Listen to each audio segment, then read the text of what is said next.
Assalomu alaykum, hurmatli qarindoshlar. Bugun sizlarga tanishtirmoqchi bo'lgan kitobimizning ismi Guliston.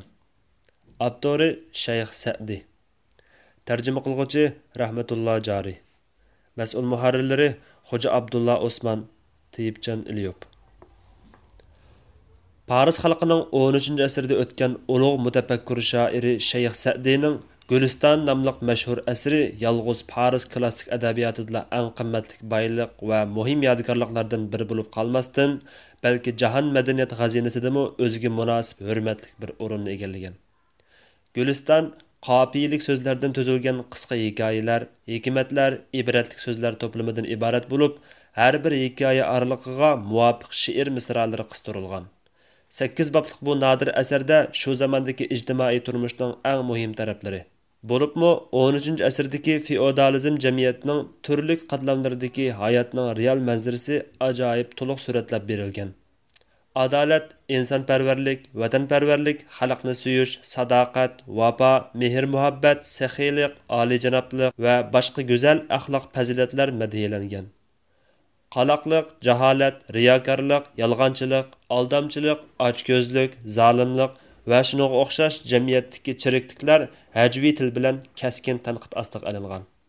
Avtorining to'liq ismi Shayx Muslihiddin Sa'di Shirozi bo'lib, 1203-yili o'pchorisida Eronning Shiroz shahrida o'rta qatlamga mansub o'qimishliq oilada dunyoga kelgan. Taxminan 20 yosh vaqtida O'rta Sharqning madaniyat markazi hisoblangan qadimiy shahar Bag'dodga berib, mashhur Nizomiya madrasasida ilm tahsil qilgan. U kichik chig'ida o'z vatanidan ko'p qatim safarga chiqib, chet mamlakatlarda va Sharqning bir muncha shaharlarida sayohatda bo'lgan. 14 qatim haj qilgan. G'arbda Shimoliy Afrikaga qadar borgan. Arab sahralarini kezgan. Misr, Habashiston, Turkiya qatorliq mamlakatlarda bo'lgan. Damashq, Yerusalim, Tripoli, Halab qatorliq shaharlarni ko'rgan.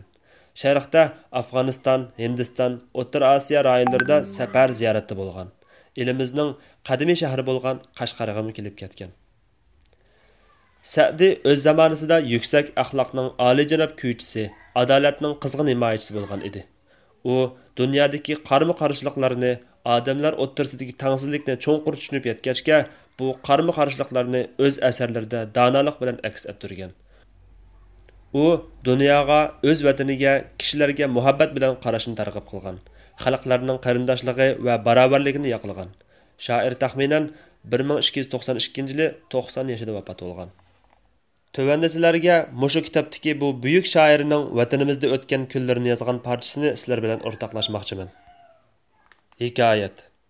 Bir yili Muhammad Xorazmshoh, Alloh uning rahmat qilsin, bir maslahatni ko'zda tutib, xato bilan sulh tuzishni ixtiyor qilib qoldi. Men Qashqar jamiyatiga kirgan edim, bir o'g'ilni ko'rdimki, g'oyat kelishgan, nihoyat chiroyli edi. Uning misolida munolar aytiladi. Mualliming bar sho'xliqni, dilbarlikni o'rgatgan, jafo koyish, noz qilishni, zo'migarlikni o'rgatgan. Men odamni bu suratda, bu qomatda, xuluqda ko'rganim yo'q, balkim pari bu hunarni o'rgatgan. Uning qo'lida Zamaxsharining nahviy muqaddimasi bo'lib, u hadab Zayd Umarni urdi. Fe'l o'timlik fe'l bo'lib, harakati Umarning ustida deb o'qiyotdi. Men dedim: "Ey o'g'il, Xorazm bilan xato sulh tuzishdi. Ammo Zayd bilan Umarning adovati teqicha tugmadimi?" U kulib ketdi-da, tug'ilgan yerimni so'radi. Men Shiroz tuprog'idan dedim. "O'g'il," dedi. "Said she'rlaridan qaysini bilasiz?" Men dedim. "Men yo'liqdim bir tilchiga, hujum qildi g'azabda, shudam go'yo Zayd Umarga jangda qarshi turgandek. U tartidi etigini, ko'tarmasdan beshini, balkim tartgan etigini dal shu kishi bo'lgandek." U biroz vaqt o'ylandi-da, dedi: "Uning she'rlarining ko'pinchisi bizning diyorimizda Paris tilida o'qiladi. Agar Parischa o'qigan bo'lsangiz, tushunishga osonroq bo'ladi. Chunki kishiga uqumiga qarab so'zligin degan maqol bor."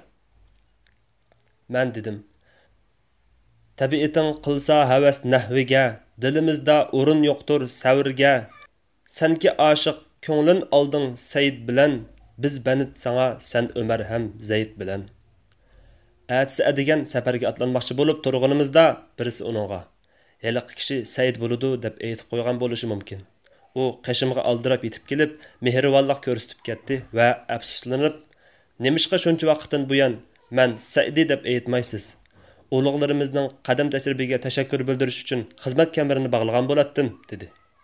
Men dedim, "Sening oldingda mendan shu kishi men bo'laman degan ovoz chiqishi mumkinmi?" U dedi, "Bu viloyatda bir necha vaqt aram olsangiz, biz xizmatingizni qilishdan bahramand bo'lsak nima bo'ladi?"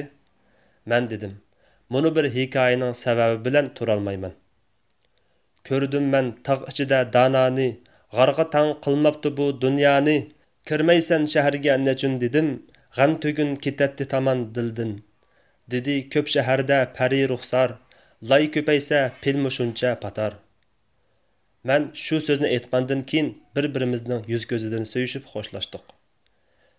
Na payda do'st yuzini so'ymakdan, ham shu paytda xayrlashmakdan, yar bilan xo'shlashgan mekan olma, bir beti ol, bir beti sariq go'ya. O'lmasam vido kuni hasratda, dema sodiq meni muhabbatda.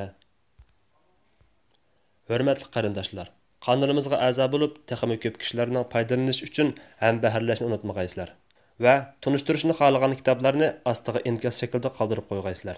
Rahmat. Taklimakan kitobxonasi.